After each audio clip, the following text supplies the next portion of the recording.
Good morning, good afternoon, and good evening. This is Dana Scranton, and welcome to Entrepreneurs Without Limits. Well, it's January 1st, 2026, a new day, a new year, and a new journey. Well, today we're doing a new series. That series is on Napoleon Hill's Outwitting the Devil. Now, this isn't going to be a book review. This is going to be a deep dive into the critical concepts, principles, and wisdom that is contained in this book. Now, the purpose of that, I'm going to get into here shortly. Today's episode is really just an introductory episode. We're not going to go into any of the deep content, but I just want to give you an idea why I'm doing this, what I hope the outcome will be, and give you a little bit of background on the book. So to do that, we're going to go ahead and pull up a little bit of a presentation here so that we can get started on that. And we'll get going here. So, Outwitting the Devil is a very interesting book. And for me, the purpose behind going into this book on a deep dive is to help you, whether you're an entrepreneur, an aspiring entrepreneur, or just somebody who's seeking to lead a better life, but to help you create an authentic life of freedom of your choosing and design and on your terms. That's the purpose. That's my purpose on this YouTube channel. It's my purpose as an entrepreneur. Well, how does Outwitting the Devil do that for you? Well, first of all, this is a book that contains timeless wisdom. It's got some unconventional and potentially controversial ideas, but it contains very good information that spans the era. In other words, this book was written a long time ago under a different set of conditions, a different set of societal variables, if you will, but it's still relevant today. In fact, it's more relevant today than it was then, in my opinion. It's also one of those books that was slightly ahead of its time. You know, Napoleon Hill, in writing this book, was discussing topics that at the time there was no data for them. You know, there was no medical data, there was no uh, psychological data. He was ahead of his time because he had spent so much time studying success and the human element of success that he just came across things that were not necessarily in the mainstream at that time. Now, one of the keys to getting everything you can out of this series and out of the book or the audio book, if you choose to go that way, it's the challenge of keeping an open mind. Objectivity. Give the book a chance to speak to you.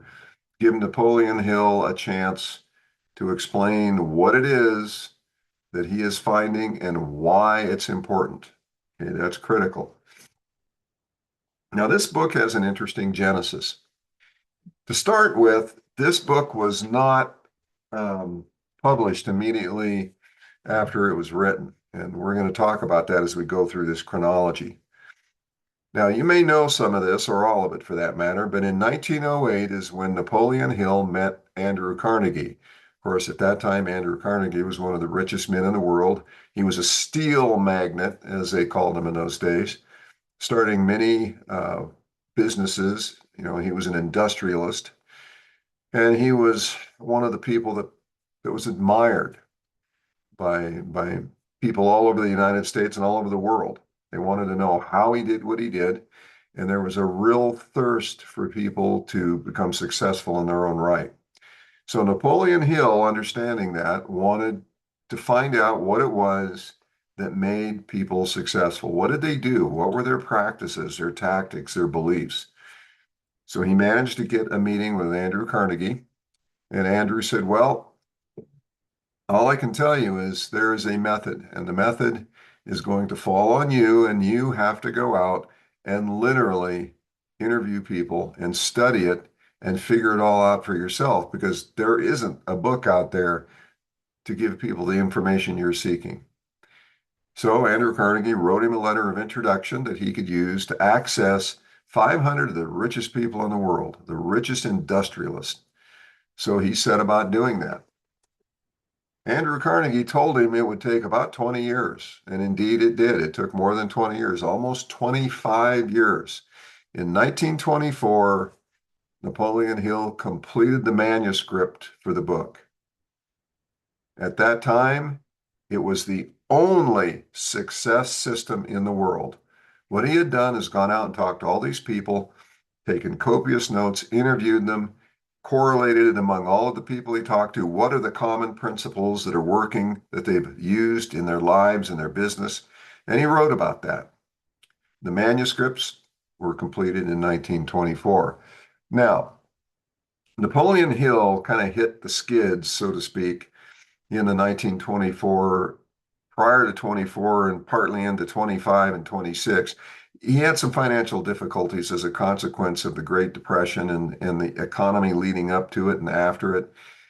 And he lost his estate. He lost his savings in the bank crash.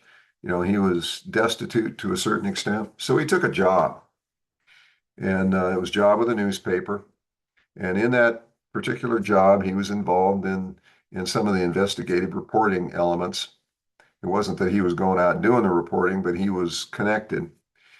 And it turned out that the newspaper and the editor, the investigative reporter and the editor, somehow discovered some shady dealings going on with the mafia at that time, and they wrote about it.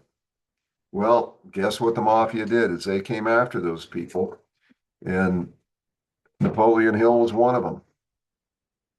So he was at home one day and he received a call, get out of your house and get out now.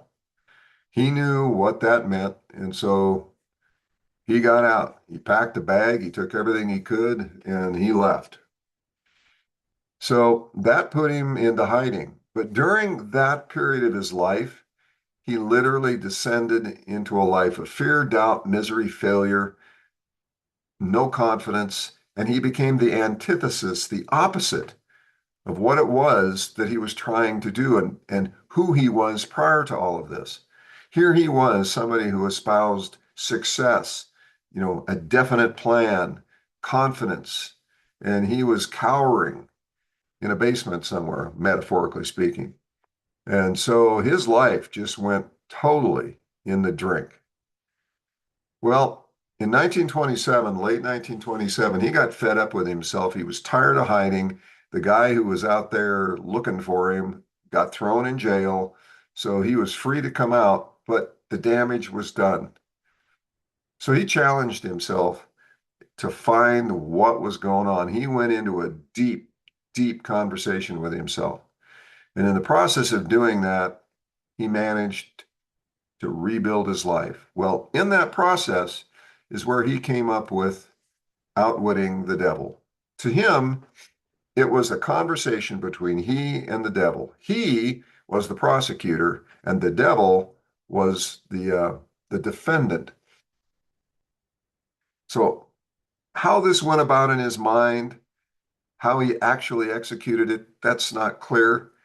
But to him, he was in a life and death struggle with this character known as the devil, and he was going to find out what were the tricks the devil uses to overcome people's confidence, to destroy them, to enslave them. And so he went about it, intense, focused, and who knows how long it took him to actually get through this. But the byproduct was the book that you see now, Outwitting the Devil. Now, in 1928, after he came out of the doldrums here, after he worked his way through this, he went back to the manuscripts that he had completed in 1926. They were ready to go, never published. He went out and found somebody who would bankroll the publication of the book. At that time, the books. And what those came out as is the law of success.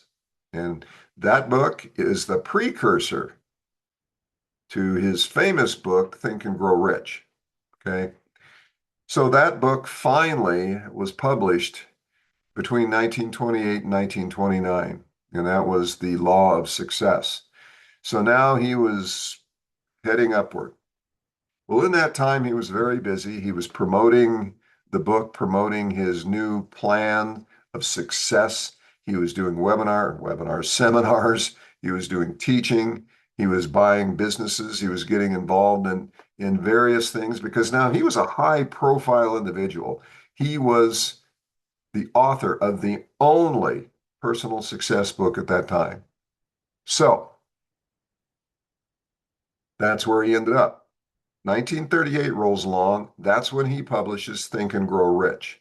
So he took the law of success and he culled it down from a multi-book series into a compendium of all of the ideas that he wrote about in the big series, and he condensed it into Think and Grow Rich. And it took off. It was the bestseller.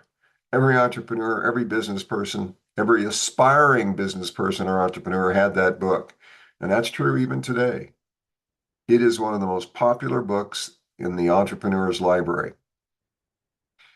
Now, what happened in the middle of all of this was his wife, and when this manuscript was finished of the Outwitting the Devil, when that was done, his wife said, please don't publish it. We cannot publish that because it contains so many controversial topics that it could destroy the family. And indeed, it was not published until 2011. Napoleon Hill passed away in 1970. He never saw the publication of Outwitting the Devil. Now, what they were worried about as a family was that it was going to destroy the family. It was going to destroy Napoleon Hill's business, his credibility, that his works would all be discounted to the point where nobody would listen to what he had to say. But he yielded. He could have fought it, but he didn't. He used reason. He respected his wife's request. The book went into hiding, so to speak, as a manuscript, and didn't see the light of day until 2011. And that was when the Napoleon Hill Foundation finally published it. And so that's the book you're seeing here. Now, this story is one of failure to success.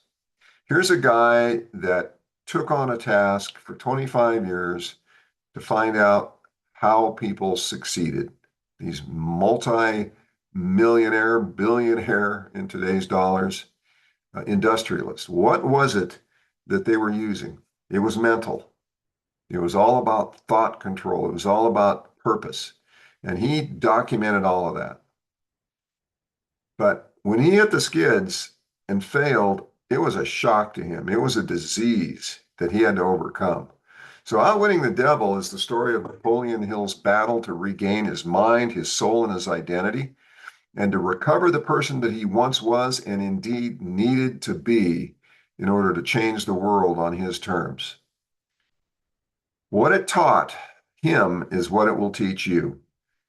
Okay? This book can help you create an authentic life of freedom and a lasting legacy of impact all of your own. Now, in order to get everything out of this series and the book, you've got to keep an open mind. You've got to seek the opportunity to learn and apply what you learn in this book, the things that resonate with you. Don't let the way he approaches this inadvertently throw you off track, because there are some controversial topics in here that some people aren't going to agree with. And yes, it was 1938 when the book was written. But today, in 2026, guess what? Many of those same situations are prevalent in the world today, especially here in the United States, which is where we're most familiar with here. So the bottom line is this book is a treasure trove of wisdom and ideas on how to become successful and happy. And that's what we're going to be focusing on. So with that said, we're going to go ahead and punch out of there. There we go. Okay. So my recommendation to you at this point is go to Amazon or wherever you buy your books and find this particular book. Okay, this one is the original unedited complete text. There are some others out there, but they have been annotated. They've been changed and added to and subtracted from, and they're not the same. While they may tell the story in a similar way, some of them have been watered down by people who didn't like the message that Napoleon Hill was trying to convey, which, by the way, was truthful. And it's even truthful today. We'll get into that. It's not about ideology, it's about truth, it's about thinking correctly. So, see if you can get a hold of the book. There is an audio book. That audio book is very good if you get the right one. What you want to do is get the one that has Sharon Lechter as one of the co-narrators. That book is well done. The voicing is excellent, and it's a basically it's a duplicate of what you're seeing in this book. It's the original unedited text in voice. So that's today's episode. The next episode, we're going to start going into the foundational principles that this book teaches.